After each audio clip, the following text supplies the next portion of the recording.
Welcome, everyone, to another installment of the Prairie Lights Podcast, your home for info and discussion of the Prairie Lights Film Festival, as well as local Nebraska filmmaking.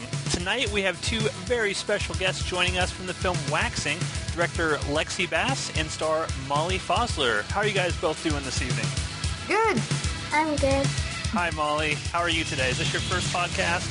Yeah. Are you excited? Yeah. All right, well, I'm going to ask you lots of hard-hitting questions tonight. So I look forward to learning more about this film in just a second, but as we do every week, we're just going to do a quick house cleaning item before we start. Just to let everybody listening out there, the Blu-ray release screening of Volume 1 of the Flatwater Terrors Project is this Friday, July 29th at Alamo Drafthouse in Omaha. The screening featuring 6 short Nebraska-made horror films starts at 9, and at 10:30 there's going to be a Q&A session with all the filmmakers. All proceeds from the Blu-ray sales will be donated to Nebraska Independent Film Projects and the Eastern Nebraska Film Office. They're two local film organizations that are really rad and were selected by the filmmakers themselves. And everyone who shows up gets a free 11 by 17 movie poster done by local artist Heather Waite. You can order your tickets right now at the Alamo Drafthouse website, and I'll post a link in the show notes for this episode. And we hope all you listeners out there will join us for a fun time, and we definitely thank and appreciate Alamo Drafthouse for hosting this event. So with that, that's the only house cleaning item we have. Let's just go ahead and get right into it. Now, Molly, I definitely want to start with you first. I think you're the youngest person I've ever interviewed on any podcast in my 10 years of podcasting. So let's go ahead and ask you a few quick questions, Molly. Make sure I've got them down here. Okay. So, Molly, was this your first film that you've ever done? Yes. Okay. And how did you prepare for your role in this film? Working on, what you're supposed to do. And then you try it a lot of different times and see which one was, the best one. Okay, cool. Did you like being on set and actually doing a film? Was that a fun time for you? Yeah, I liked it. Is that something you'd like to do more of in the future? Yeah. Cool. What was your favorite part of making a movie? I like to, act it out and stuff. Kind of be a part of it, I guess. Okay. Are there any funny stories that you can tell from the making of this film? Tell us about the weather. Oh. It looked cold when I watched this film. Was it very, very cold? Yeah, it was really cold. So, when you're making this film, sort of how long were you on set? Did you get all your stuff done in a day? Were you there multiple days? How long did you work on this film? We got it done in a day. Okay. I think we started, a little bit after dinner and went until, 8 o'clock, maybe? That was the day that we did the scene inside the apartment. Yeah. So there's a scene where Molly is a young girl who is running from the moon, and we shot that in a few hours, about, like you said, about 3 hours. We made her stay up real late, and she was getting pretty tired by the end. Did you demand, lots of money and a nice big meal for all your hard work on set, Molly? No. So what was your what was the hardest part of making the movie for you? I guess, it was kind of hard to, remember everything that I was supposed to do and then do it, in the right amount of time, kind of. Yeah. How long did you have to prepare and, practice for your role? A couple hours, maybe. Okay, cool. So overall, you had a really positive experience. What did you think of the finished film? Was it cool seeing yourself in a movie? Yeah. Were all your friends really awed by you and wow, you're in a film? No, because I think I've only told a couple of my friends and they haven't seen it yet. Oh, okay. Okay, do you want them to see it? Are you excited for them to check it out eventually? Yeah. Okay, cool. Is there anything that you would like to discuss about your experience on the film or your overall thoughts on your experience working on it?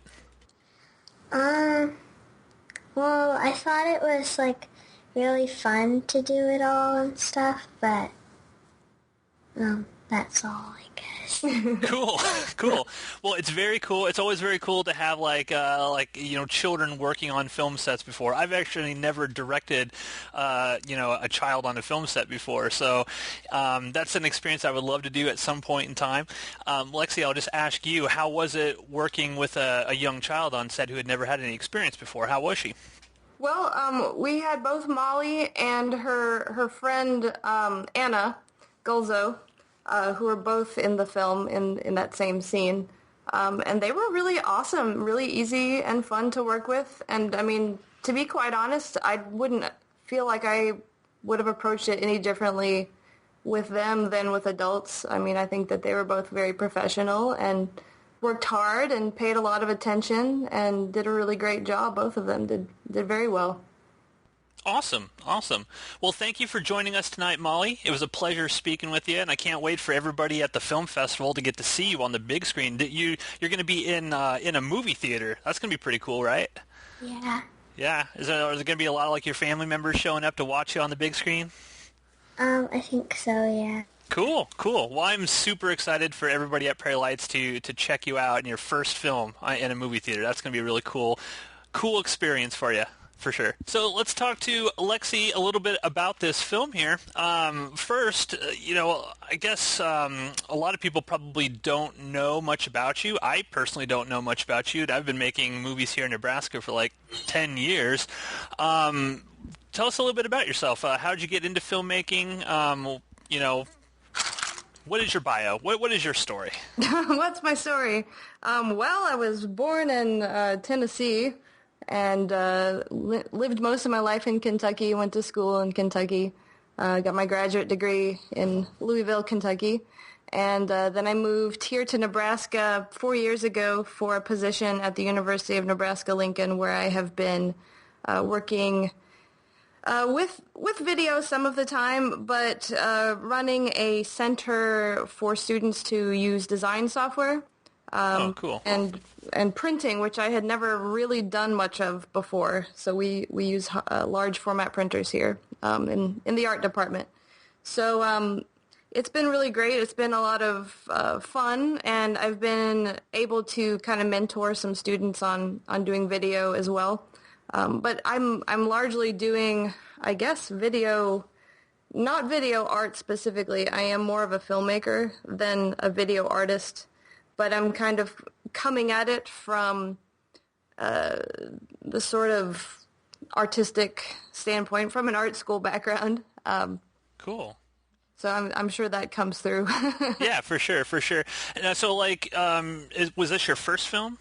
No, this is my second film. Okay. The first film I did in grad school, it's called The Addendum, and it's maybe even much weirder. This film was more specifically an attempt for me to get better at just photography and cinematography in general. I spent a lot of time on my first film just really doing weird stuff. Yeah. And, I felt like I had learned a lot about my own voice as a filmmaker. But I really wanted to kind of pay homage to some of my most favorite filmmakers, specifically Tarkovsky. So I've called this film "Waxing," my love poem to Andrei Tarkovsky. Oh, that's very cool, because that was my next question. Who are the filmmakers you sort of look up to and have influenced you, besides Tarkovsky? Anybody else? Tarkovsky's definitely number one, just because the sort of speed by which he makes his films, the sort of pacing that they come out at, that's really what I want to do. I'm really interested in making people slow down and, contemplate and meditate, especially on nature, and, spend time kind of forgetting about things they have to do, or being distracted, and just be distracted by, slowing their heart rate. Interesting. No, yeah. And what I liked about this film a lot is, number one, like, this podcast is primarily related to Nebraska-made films and Nebraska filmmakers, and we'll talk about this a little bit later as I go through some of the questions I want to ask you. But a lot of the local filmmakers around here, it's always narrative. It's like straight narrative cinema.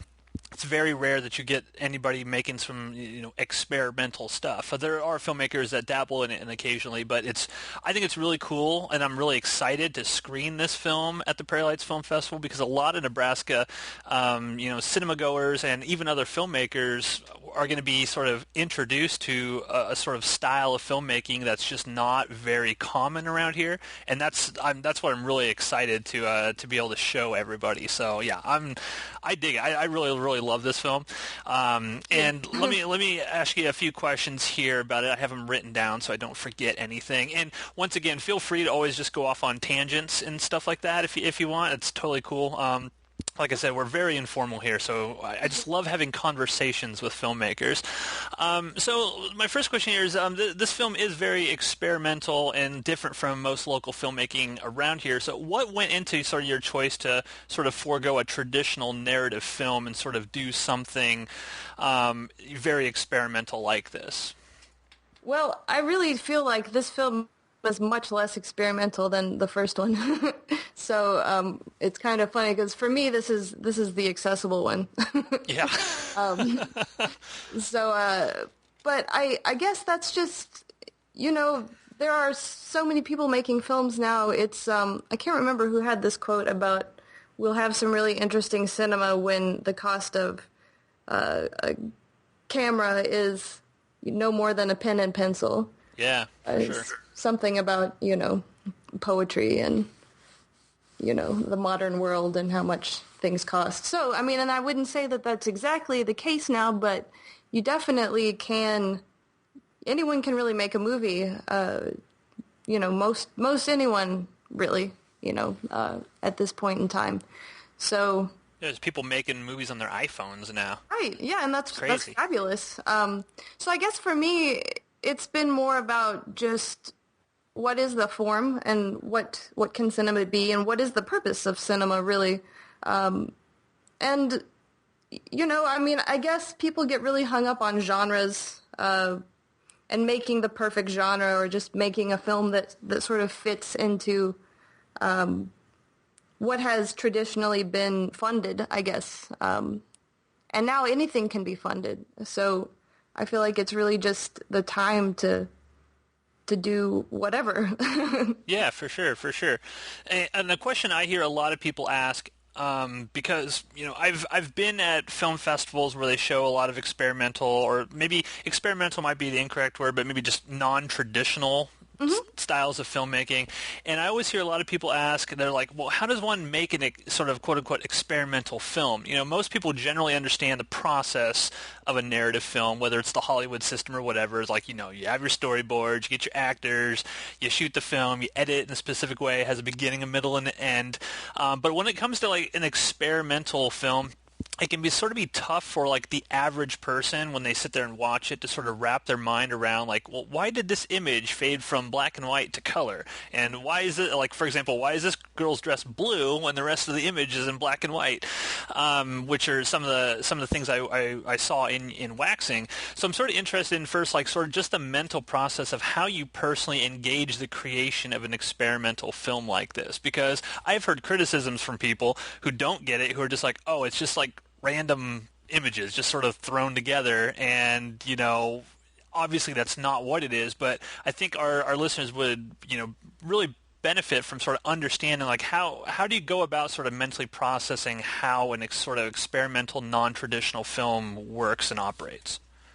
Okay, well, I mean, I think this is probably where the art school background comes in very handy, because so much of art is really about trusting the process and, happy accidents and experimentation and just, allowing yourself to kind of play with things a little bit. And having sort of a plan and having something that you want to say and something that you want to put forth with what you're doing and what you're filming and if there is a story, and this one there certainly was some aspect of narrative. to it. But just kind of allowing that all to come together on its own. And for me, I always start with music because I think of cinema more like music. I think that we don't really question how somebody puts together a piece of music, especially something with no lyrics. We accept it, and that's interesting. That's a new part, and it's speeding up. Oh, I'm getting more excited, and just whatever happens when you sit and listen to a piece of music, especially in a concert hall, and just sort of engaging with the people making the music, and just sort of the way that all of the sounds are slowly changing or quickly changing, and just whatever is happening. Yeah, right. So I think of the film as the same way, and typically I do start with the music, so I'm kind of cheating because I'm just letting the music drive the film. That's interesting. Like, do you like, trying to figure out how to word this, do you do storyboards? Do you just sort of go out and shoot things and basically just sort of create the film in the editing room, or is there sort of like a laid out plan in your mind, like, okay, I want to get this shot and I want it to go to this shot, or is it all sort of more just spontaneity in the editing room? I definitely do go out with a script and do storyboards ahead of time. Okay. I don't necessarily do it for every single scene, but especially scenes where I have I need to get it done quickly. I have people who are working and giving their time and, trying to get everything right. It's cold, and we're trying to keep people from being out in the cold for too long. Yeah. Then I definitely have storyboards because I want to make sure I get everything that I need and make sure that, people don't have to stay outside so long, get frostbite. Oh, for sure. There was, I worked on this film called Remission, and I wish my co-host Josh could get his technology figured out and, could be here and whatnot, because there's some great stories in that. We shot here in Lincoln, God, I think it was in January, in this old factory, and it was literally like negative 10 degrees in that factory at all times. We shot from at 7 a.m. in the morning all the way to midnight on Sundays, and I just remember it being so bone-chillingly cold, and then we all sort of agreed we're never going to film in the winter in Nebraska again. Anything ever. And it was when I was watching some of those opening scenes of Waxing, and I was just thinking, it was like, oh man, it's like Pioneers Park. I shot a short film out there in the dead of winter, and I was like, man, I can totally feel how miserable that would have been to shoot, because I've gone through the same thing at Pioneers Park. So that was just, it's really cool how I like when other filmmakers view other filmmakers' films, if that makes any sense, because you can sort of identify and sort of get in sort of the mindset of what it was like on the set when you've gone through some of those similar experiences and whatnot. Absolutely. So I totally feel your bone-chilling pain. That's for sure. So how long? Oh, go ahead. Sorry. Oh, the funny thing is, I think for me, when I got out there, I got some kind of adrenaline rush or something, and I was so worried about everybody else that I wasn't cold. I don't even remember. I was just doing everything. Yeah, I don't really tend to go out with much of a crew. For those snowy shots between Rachel and Stacy, who were the other two actors in the film, it was just 5 of us. It was Dimitri and Josh who were kind of doing odds and ends, both of them. Josh was doing sound, and Dimitri was kind of loading things, moving things around, keeping the car on, keeping people warm in the... It's super interesting from the perspective, like you're absolutely right. As a director, because I've directed a number of films, and when you're the director, like you said, you're always doing something. You're always thinking about something, and so you're never actually bored on set. And then I had worked on, I believe it was Remission, this ice-cold chill fest that I worked on for 3 or 4 weeks. And when you're just a crew member and you're not the one that's actually directing everything, it's like you got one job. Your job is to hold the boom mic when they're ready to say action and whatnot. When you see the filmmaking process from the perspective of a crew member and not like the director who's constantly thinking, there are times when it's just like, man, this is a boring process.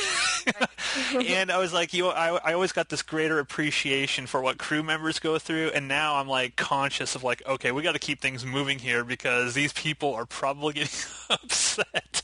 So cold, it's so cold, and they're just standing around. So yeah, but you're absolutely right. It's one of those things where it's like, wow, you're just constantly thinking of stuff, and it's like, yeah, you don't even focus on the pain until you are done and go home at night, and you're like, oh God.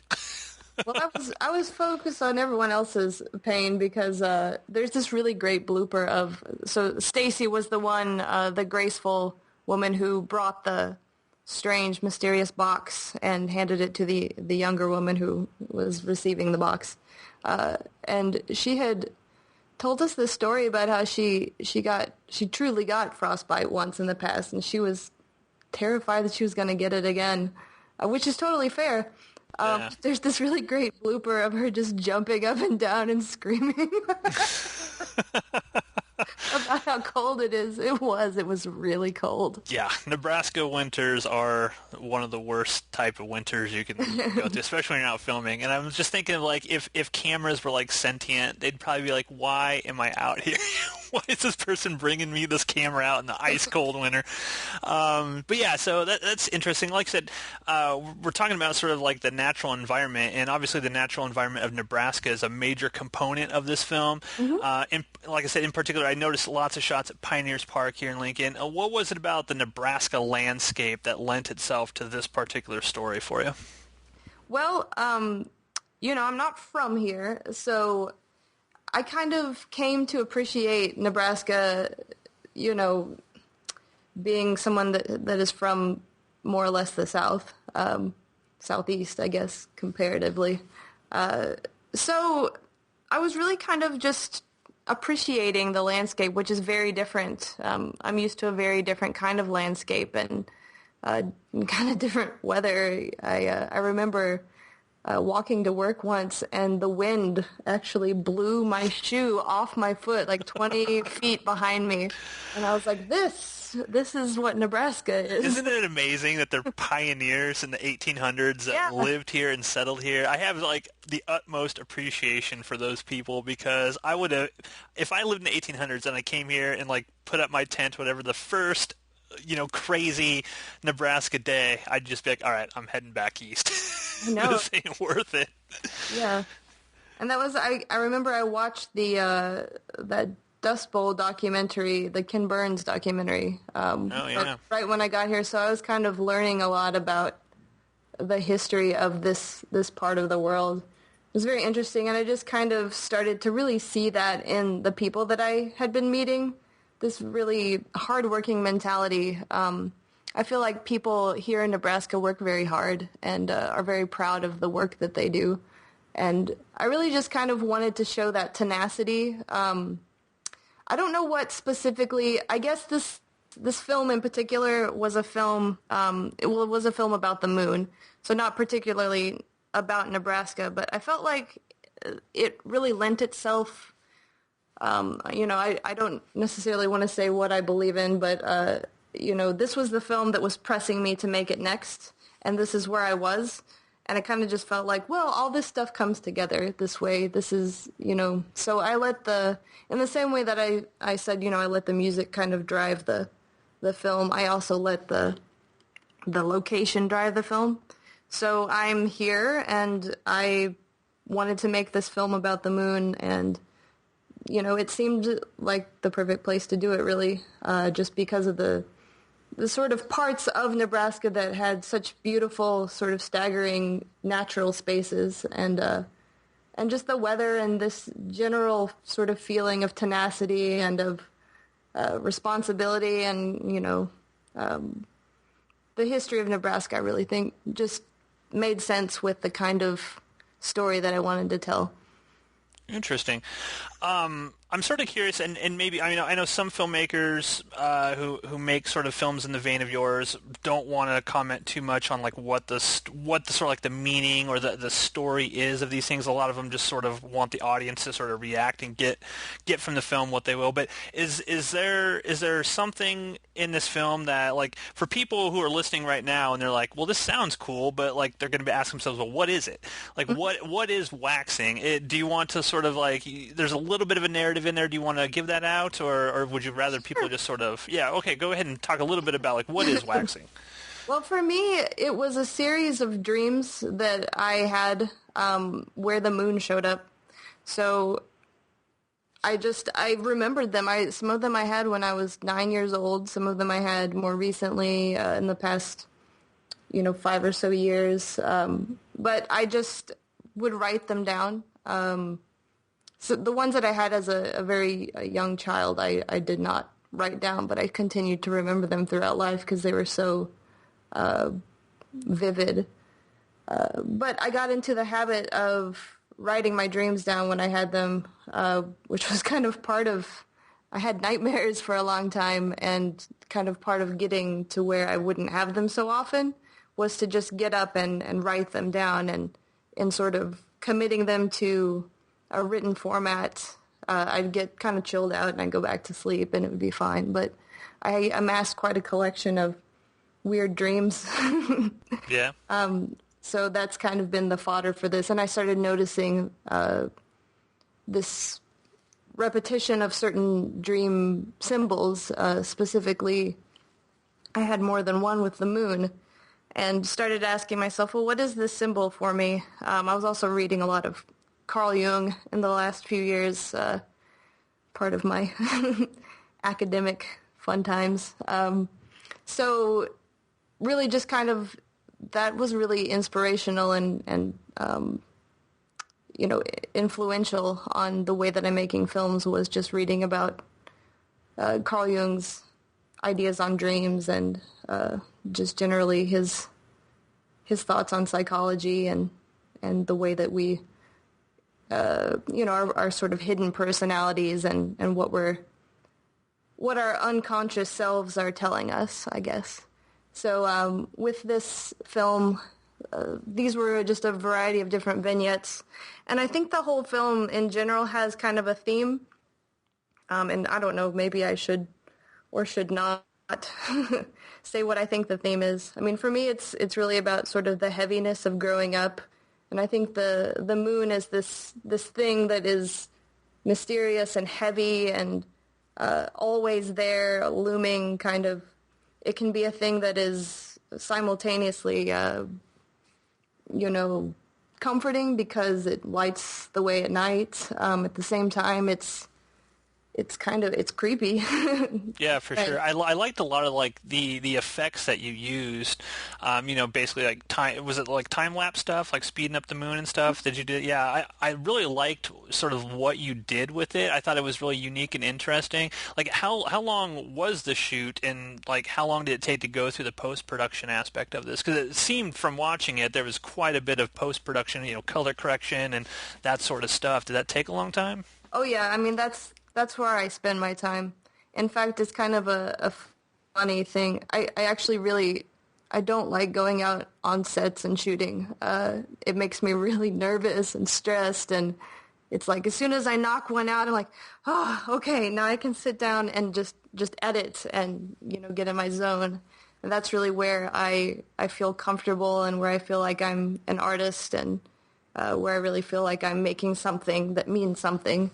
When I'm out filming, I do my best to really just let people be and do what they want. I mean, sometimes, like I said, I do the storyboards, but I also just kind of let people, some of the best shots tend to be between shots, when people are just talking to a friend or just, thinking about something. A lot of those shots, because they weren't synced to the sound on set, they were, overdubbed with music.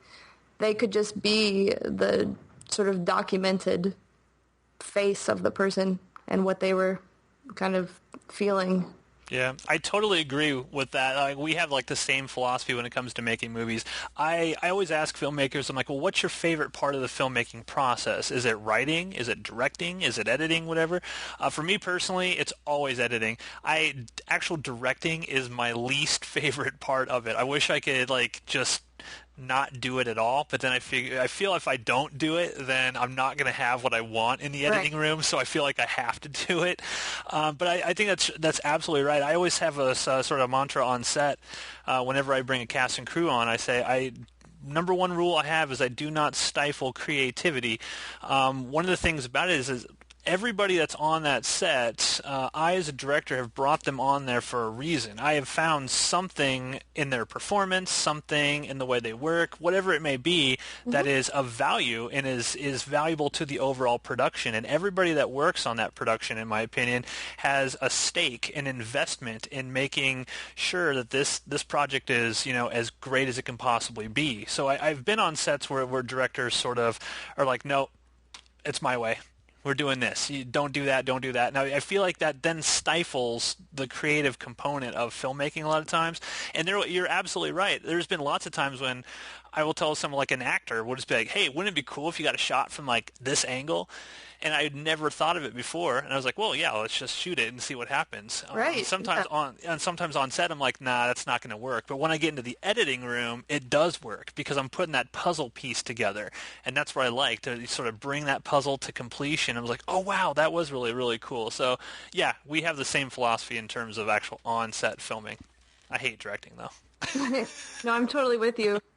This is another place where I feel like I defer to Carl Jung, who would talk about the sort of collective unconscious. And when I think that you're with a group of people and you're all working on something, they don't necessarily see your vision, but if you've explained to them well enough what the feeling of the thing is, what the mood of it is, basically the purpose. Why are we doing this? What is this thing, and what is this experience we're creating?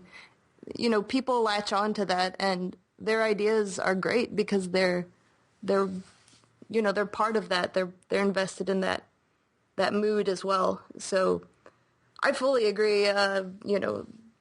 People who you work with are there for a reason, and they come up with all kinds of great ideas, and I always listen to everyone who's working there. For sure. Do you feel like, as a director, do you feel it's difficult to tell people no, or that no, you're not quite doing this right? Because even in that sort of ideal, sort of utopian sense that I try to create on my sets, there are times that I'm just like, no, you're just not doing this correctly, and it will come across like I feel like I'm coming across sort of like a jerk to those people. But there's always that moment when the director does sort of have to take the reins and sort of like direct someone back to, you don't want them to go too far off course with what they're trying to do. Do you feel like that it's difficult to say that, or do you have this sort of personality that you can just say that to someone and they'll respond? I actually always assume that I'm the one that's wrong. So if they're not doing something correctly, I assume it's because I haven't given them enough motivation, the right motivation. I haven't created the right circumstance for them to excel and to do what is the most natural. So I'll just rack my brain a little bit for a new, okay, well, maybe instead of thinking about, how cold it is, you're thinking about school. Just think you're thinking about your homework. And sometimes, you get different acting out of people just based on giving them completely different situations. That situation may have nothing to do with the scene at hand, but it kind of creates a completely different mood for them, and it puts them into a different mind state. And so for me, if they're not doing something the way that I was hoping that they would, I just try and give them a new situation. And, it's like playing, and that's why it's really easy with kids for me, because I just think about, okay, well, now we're in lava and it's hot, and, now we're jumping on giant clouds, and yeah. It's like you just go back to that sort of mind state of playing, and now you're in a new place, and so it's easy to just kind of get people to try something different if you just kind of give them a new scenario. I want to ask you about working with children, because there's that old Hollywood adage, it's like never work with children or animals on a movie set and whatnot. And I personally have never worked with a child before on set or done anything quite like that. I have some friends of mine have, but how was that experience? Was that a nervous thing? I mean, how did you approach working with a young child who maybe their attention span's not the greatest or whatever it may be? How did you sort of approach that aspect of filmmaking? I was really lucky because, Molly is just very attentive and quiet, and I think that, she really did have a good attention span. I happen to know that she read a lot. We didn't get to talk to her much about her hobbies, but she was telling me about how she volunteers at the library, and she likes to read. And I think that, for me, when I met a variety of different girls who could, all of them who could have done that role in a very different way of their own. But I just really liked Molly's quiet, thoughtful demeanor, and that she would naturally just be the kind of person that I wanted it, to show in that film. So there wasn't, she was talking about, how she prepared for the role, and I think she did a great job. I know that she did a lot of work. But I think also she was just naturally a good fit for that character, and just naturally a good fit, for sort of a professional environment, because she just pays attention. Right. How much sort of pre-production work was done on this? Was there like sort of script read-throughs and stuff, or did you get with Molly and basically say, okay, this is sort of what your character is thinking about in these scenes, or how did that all work out? No, we didn't do too much prep. I didn't talk too much with Molly directly. I talked to her mom a lot more and just kind of gave a brief rundown. I kind of knew that nobody was really going to know what I was making until I finished making it, because we were just kind of, some kids running around in a nearly empty apartment. I was moving out of this really, really interesting apartment at the old water company. You know what I'm talking about? Yeah. Yeah. It has really interesting, really tall windows, and a window from the bedroom where you can look down into what is kind of a little, it's sort of an outdoor, almost like a patio room, sort of a sunroom. And the whole apartment is extremely tall. Like on both floors, the ceiling height is probably something like 12 feet. So you're getting this really, really deep angle into this other room. And it was just fun. I mean, we were just kind of like running around all over this sort of empty apartment. And I kind of lost my train of thought here. That's okay. I will throw another question to you. That happens all the time. I do that. I'm just like, I'm start talking about something, and it's just like, oh wow, what was I just talking about? Because my mind is moving. I think that's why like directors are unique creatures, because it seems like our brains are always constantly running something. We're thinking about something at all times, and just like it's crazy. Now, you mentioned earlier on that music is a sort of a major component of the film. There's very little dialogue in this, maybe just a handful of lines towards the beginning of the movie, but there's a constant soundtrack throughout. Sort of, how did you go about sort of finding the music that you needed for the film? Because you mentioned that you sort of like start with the music, and then you sort of like create the film based on that. So how did you find the music, and how did this music sort of impact the story that you wanted to tell? Did it change anything as you were listening to music, original ideas you had, or how did that all work? Well, it was another one of those sort of situations of, this is the perfect music for this film that I wanted to make. Because, you always have these films swimming around in your head, and you wait for the perfect stew of circumstances to kind of bubble up, and then it basically makes itself. So I had a very dear friend that I really mainly only know online, and I would say still that this is a very, very good friend, but nearly all of our friendship is purely online. and he lives in Tennessee. But he was making this incredible music just, kind of by himself all the time, just spending all these hours alone, making these different albums, which he called lunar albums, and he has one that's based off of each different moon of Jupiter, and also working on another set of similar albums, all based on moons of, I think, Uranus. I get Uranus, whichever way you pronounce it. It's funnier when people say Uranus. That's how I grew up saying it, so it's hard to change. Yeah, well, Pluto is still a planet to me, so. Yes, same. But yeah, he made these lunar series, and they do sound lunar, and I agree. And I just said, hey, can I use these in a film?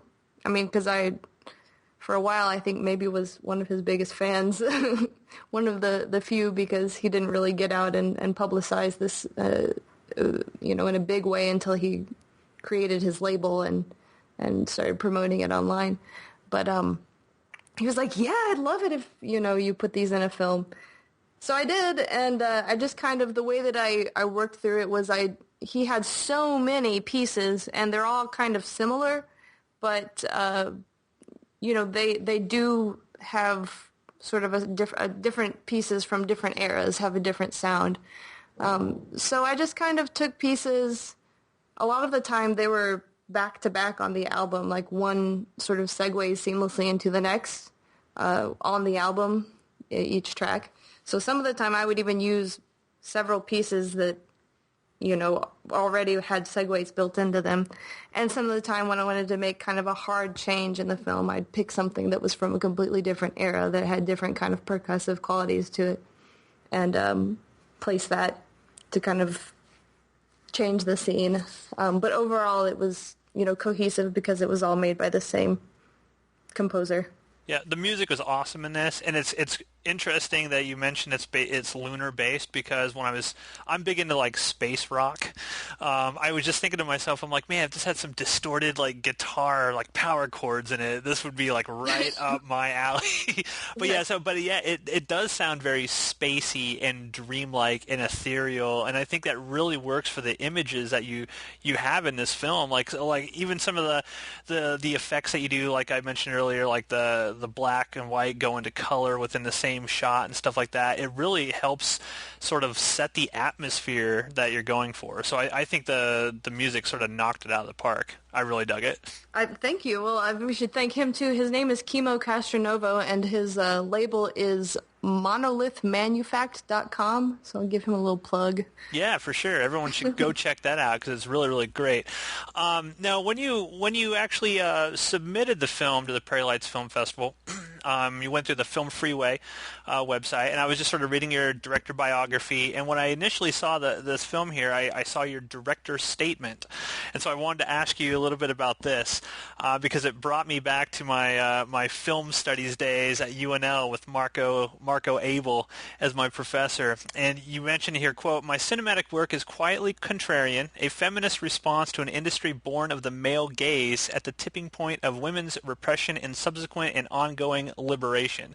And for anybody who doesn't know out there, I highly recommend, if you're curious about the male gaze, there's a very famous essay by Laura Mulvey, I think it was like 1974, 75, that she wrote this essay, and it became a point of contention with me in my film classes because I'm a big fan of horror films, and sort of like the male gaze has been used throughout for a long, long time by people to sort of like basically to say, to denigrate horror films in a specific way. And I just, when I saw that, I wanted to sort of ask you about that director's statement. How does the feminist aspect work? How does the male gaze, like, how does that all relate to waxing? Well, I don't have as big of a problem with the male gaze in films as, some feminists do. What I see it as is specifically just kind of the way that I guess I wrote it, although it was awfully academic-y. But, I mean, the very way that we point a camera, the very way that we've sort of built this canon of films throughout, since the beginning of film as an art form, is all based on basically male directors. And right. the eye, the all-seeing eye of the camera was based on the way that men look at things, men being the directors, that being the eye of their, mind or their, what they wanted to show. And I mean, there's always places where you can jump in and say, well, this is, more of an objective eye, and maybe not. I don't know. I mean, I guess from my perspective, I thought about that, not specifically about how to look at women inside of films, but specifically more just about, well, how do I interact with the world? Like what, I look at things too, but I think, reading a lot about not just film theory, but also psychology, anthropology, just generally the way in which men and women are different in the way that they think and make decisions and the way that they interact with the world. And I don't know if it's specifically true for other women, but I tend to think that that things become more meaningful to me not because I see them and there's this impact, but because there's a repetition, there's a rhythm. I start to notice something happened again. And things really start to become more meaningful when I start to see these sort of rhythms emerge or these patterns emerge.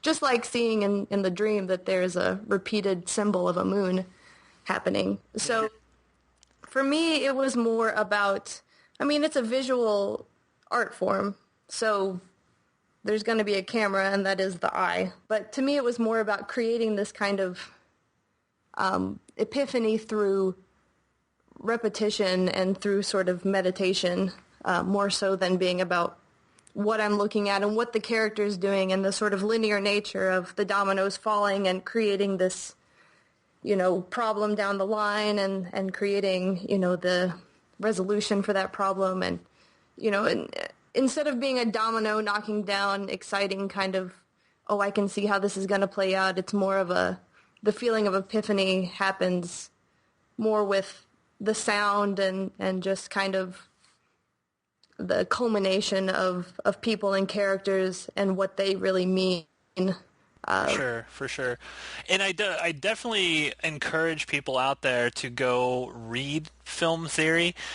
It's incredibly beneficial to sort of understand, to get all the different perspectives that people have on how films are made and how films are shot, because it is actually true that if you look at, like you mentioned, women direct films in a much different way than a male will direct films. I'll just use the first example that comes to the top of my head is if you watch let's just talk vampire movies for example. If you watch Joel Schumacher's The Lost Boys, that's shot very differently than Catherine Bigelow's Near Dark.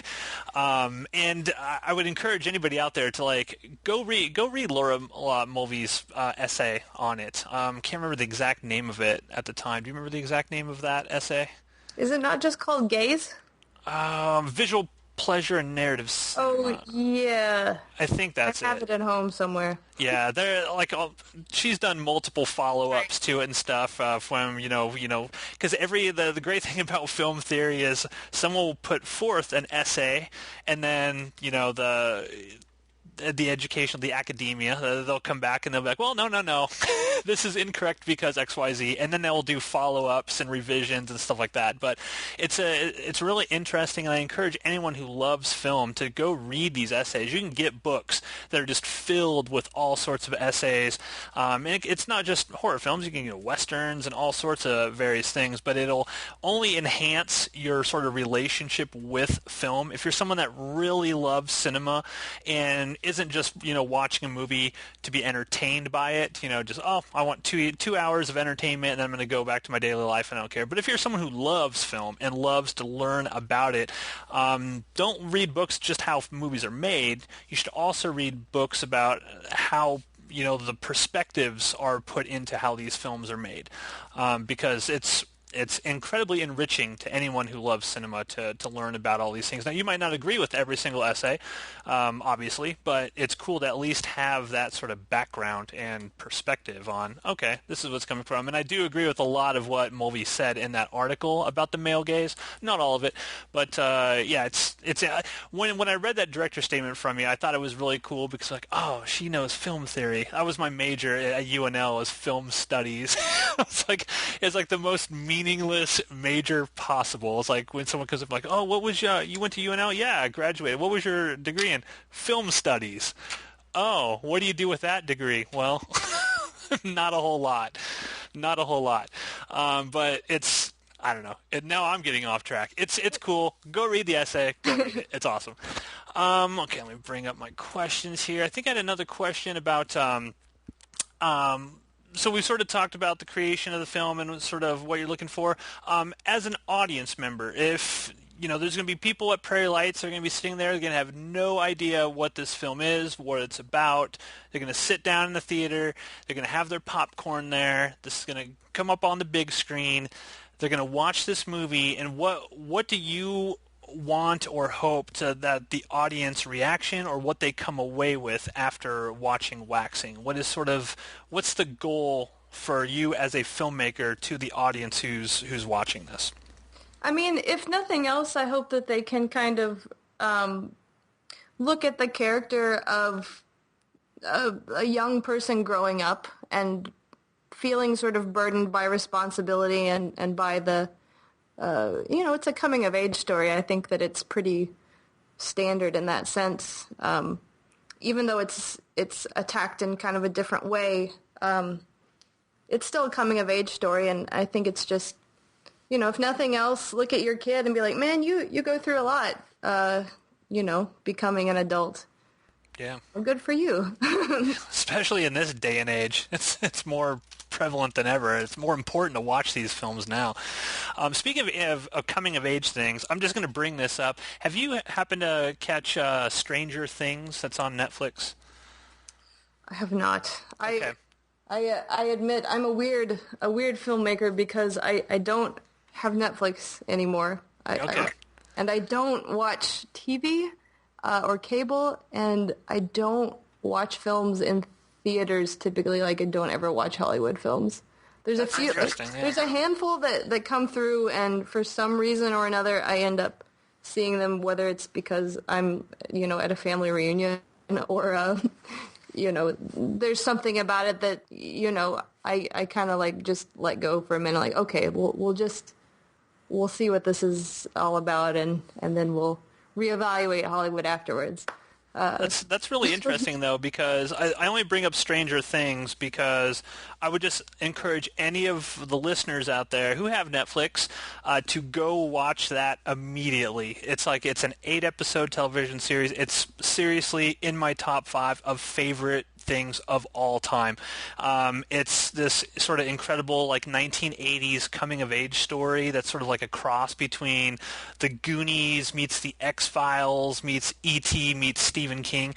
Really incredible television, so I just want to throw that out there. But you brought up something really interesting where you say you basically don't sort of watch, movies and stuff like that, the new stuff that comes out. That's I think that's really helpful for someone that makes your types of films, because to me it comes from almost like a pure visual standpoint. Like, you're not sort of influenced by, oh, I saw this on this, now subconsciously it's in there. I notice when I make my movies, I don't think like, oh, well, I watched this, I get a shot, I'm like, oh, that's a really, really cool shot, but then in the editing room, I'm like, oh my god, I just ripped this off from this other thing that I watched. But I think it's really interesting where if you sort of don't have that information from Hollywood and all these other sources, being beamed in your brain constantly like everybody else does, you're sort of like creating from just sort of like almost a pure cinema type thing. It's like literally what's in your head, which I think is kind of cool. That's kind of refreshing. That's on purpose. Yeah, it's cool. Yeah, I mean, it's not that I really have any problem with it. It's always a point of contention pretty much anywhere I go, because it's almost like the weather. People want to instantly talk to you about, a TV series. And I actually think that Netflix has done a lot for TV series as an art form. Yeah. It's not one, I really appreciate this sort of long form idea of TV series, or just of series, I guess, because they're not necessarily on TV proper. So I do appreciate that a lot. I guess, I don't know. I just don't, I'm so much more interested in films, because they're like, I guess, just kind of like I said, it's like going to a concert, going to see a composer's work. Right. And it's, you sit there, you engage with it, and then you walk away and you think about it, instead of waiting for the next bit. There's something really interesting about sort of waiting and anticipating the next part of a series, and I think that that's really powerful. But it's I don't know. To me, it's part of the whole sort of culture of making people unsatisfied, I guess. And I hadn't thought of it like that. And sort of like leaving people with like, I have to have the next thing, I have to have more, and sort of driving people into this like constant feeling of needing more and needing the next thing, and therefore you have to change your phone every 6 months, and you have to get a new computer every 4 years or whatever it is, and just sort of the general American culture of more. And I think I want to do the opposite of that, just because that if that is what I think that culture is, I don't necessarily think that there's a 100% problematic aspect of of that it's not necessarily all problem, but at the same time I want to be the counter force, because I feel like we're moving very, very quickly towards this consuming everything and until there's nothing left. And I just kind of want to be the opposing force that gives people a scenario where they can just sort of slow down and not. Yeah. I totally agree with you. But I find myself being unable to fight it. One of the big things that happened, I don't know, was a year or two ago, was when the first season of True Detective sort of blew up on HBO, and it was like this cultural phenomenon for like 3 months. And I remember there's this culture right now of binge watching. Netflix will just drop an entire series, and you'll sit there like for 8 hours and watch the whole thing straight through, because you have to consume it. But what people don't realize is, yes, it's awesome. Like you said, you have that sort of instant gratification, and then you want more. Like I watch Stranger Things, and then I'm like, oh my God, I want more of it. However, you contrast that to something like True Detective, which was put out on HBO like once a week, like every Sunday or something like that.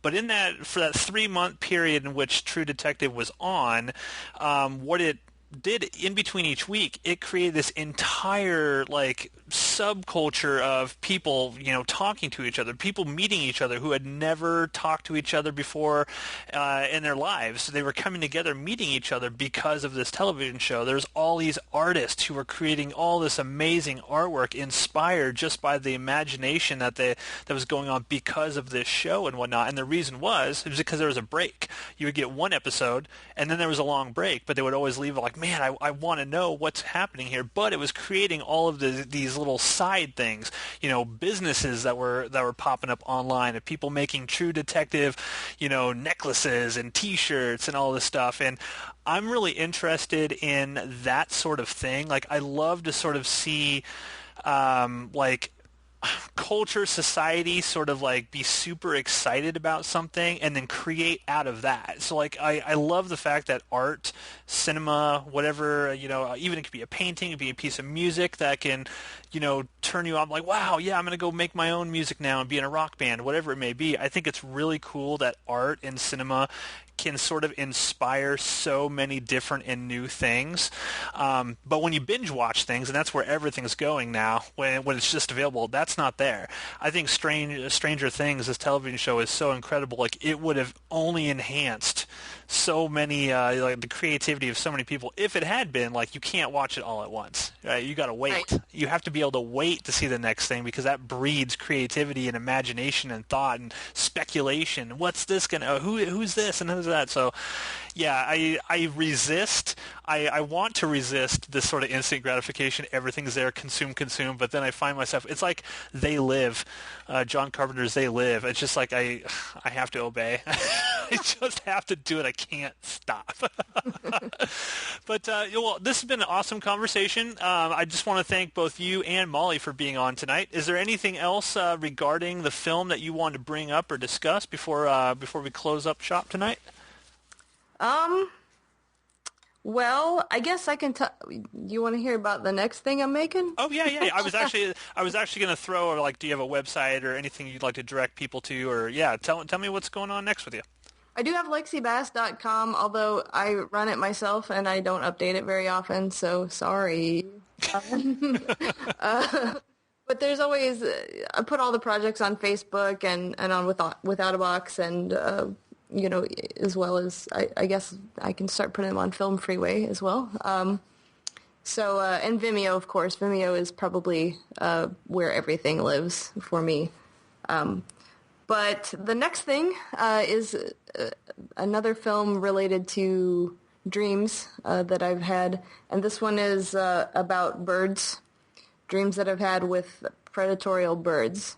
So sort of taking what I learned from waxing with cinematography and also just sort of with working with actors. Because I've always worked with somebody acting in front of a camera in some capacity or another, but it always changes depending on whether you're working inside of a sort of studio setting or if you're working, on a set in nature. Everything kind of changes gears.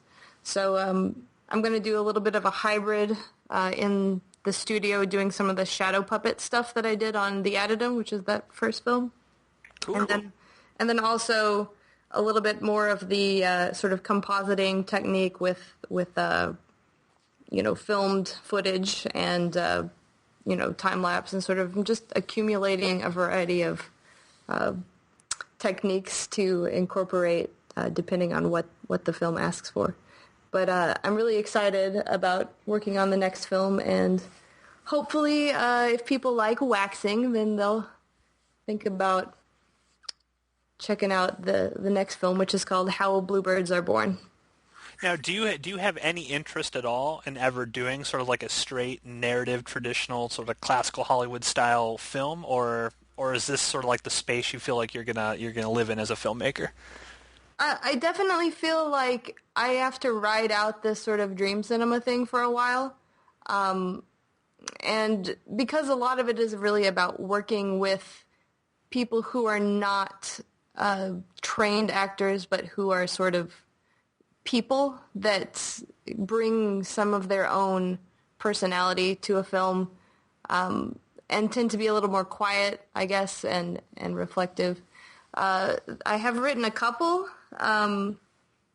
actually much earlier than I started making these weird experimental things. I wrote a lot of scripts for more narrative, more sort of straightforward types of films. I did a treatment of the Persephone myth, which is sort of a weird critique on what I was kind of talking about earlier, society and the sorts of things, a little more political maybe, I guess. So maybe one day, but I think that I attempted that one actually, and it was a huge cast, like I want to say like 20 people or more, and it was just too much at that time to really do it justice.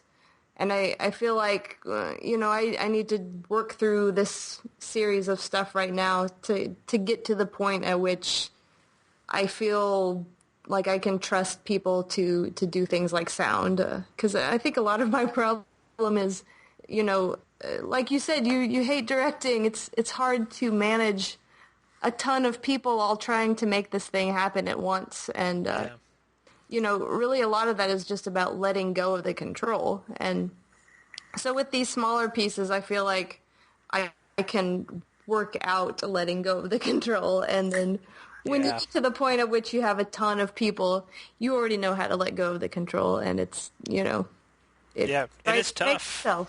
It's really tough, because I think that's like the catch-22 that all sort of creative directors have. Is, like I said earlier, it's like you want to just let go and let other people, but I don't feel like any director in their heart of hearts truly trusts that whoever, like, it could be your best friend who knows everything about cameras, whatever. I feel like there's always a part of a director that's like, man, I need to be doing this myself just so I know it's done correctly, and it's really difficult to just sort of like hand it over and just focus on a specific thing. I mean, it's tough for me. I can't do it. I just can't. It's real rough. Now, can people see the Additum at your website? Mm-hmm. They go to lexibass.com? Okay. So everybody... Oh, yeah, or on Vimeo. Vimeo is the easier place to see things. Okay, cool. Well, I want to, first of all, I want to say I'm super happy to be able to screen this at this year's festival. I'm so grateful that you submitted, because this is such a unique film. It's one of the most unique films that we're screening at the entire film festival of all like 38, 39 films that we're doing. So it's rare that we get any submissions that are these types of films that are sort of experimental, non-traditional, challenging, and I think all of our attendees are going to see a really unique film for sure.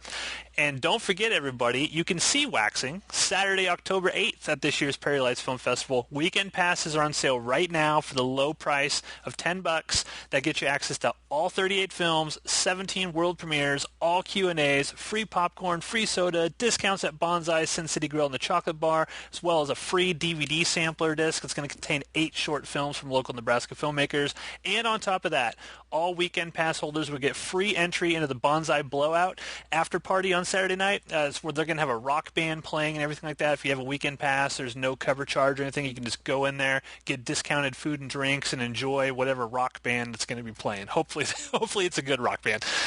So go to prairielightsfilmfest.com right now to order your tickets. We encourage you to get them early, because it helps us know how many DVD sampler discs we'll need to print up. And also, don't forget, we say this every week, but don't hesitate to go ahead and get a weekend pass, even if you're only going to show up for Saturday. I'm still getting emails from people like, well, I'm not going to be there Friday night. I'm not going to be able to be there Sunday, so I'm just going to get a day pass. We encourage you to just pick up the weekend pass, because even if you're only there for Saturday, you still get all that other cool stuff that comes along with it. So you're going to get the free DVD. You're going to get all the discounts, the free popcorn, the free soda, and stuff like that. So it's still worth your while to get a weekend pass. Go to prairielightsfilmfest.com right now. Pick one up, just $10. Lexi, I want to thank you once again. This was a great conversation. It's been a pleasure to meet you. Hopefully at some point in time we can get together in person and chat movies, because I love talking with filmmakers. I hope you enjoyed your experience tonight on the Prairie Lights podcast. Yes, thank you for all of your kind words. Awesome. So next week we are going to be back next Sunday with director James Fuchenik, and he did a short film called In the Dark that's going to be screening on that Saturday as well. So I want to thank Lexi and Molly once again for being on the show. Thanks everybody for listening, and we'll be back next week.